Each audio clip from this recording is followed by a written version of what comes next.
Allscripts is doing a great job educating us on the stimulus. Let Allscripts figure out exactly what you need to be doing to qualify for this money. The time is now for all doctors, all clinics, all hospitals to be evaluating the EHR options. Welcome to the EHR Stimulus Tour. Allscripts and our partners in the EHR Stimulus Alliance are hitting the road and educating the nation on all the stimulus incentives that are available for healthcare providers. We're live on site at our seminar in New York City right now. Let's listen in.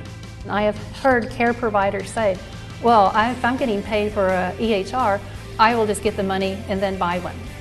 No, that's not the way it works. The first adopters meaning you actually have one, will earn between the $44,000 to $64,000. Providers can only receive incentives under one program, Medicare or Medicaid. And then we'll go into later, there's actually a third avenue to follow the money, if you will.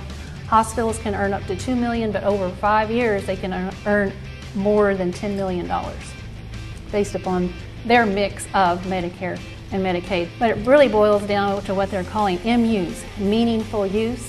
Not all the questions have been answered about meaningful use, except that we know it needs to be certified. Who's going to certify? What does that mean? Still to be answered. It must be connected in the community.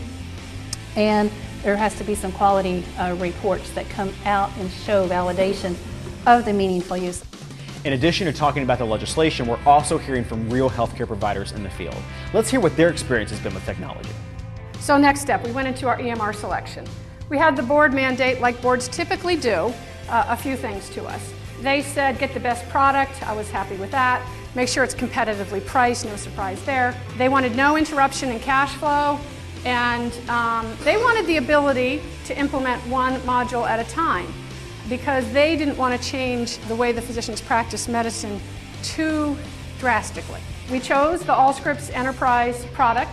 I'm not going to go through the details of it, just this was my personal opinion. Strongest feature set, flexible implementation choices, focused on the physicians, and had a very strong market presence and very focused on the tools that physicians use. All the stimulus money is great, and we're hoping that more and more providers will implement EMRs and we'll be able to share data with these outside providers. At the end of the day, it's about the patients. At the end of the day, it's about our providers being happy. I think we're well on the way to accomplishing that. This seminar is just the beginning. We'll continue to take this message across the entire nation to educate healthcare providers on the opportunities available for them through the stimulus. Lots of changes still coming in healthcare. To stay connected to those changes as they happen and for more information, visit ehrstimulustour.com. The time is now to get on board, get engaged, and get incentives.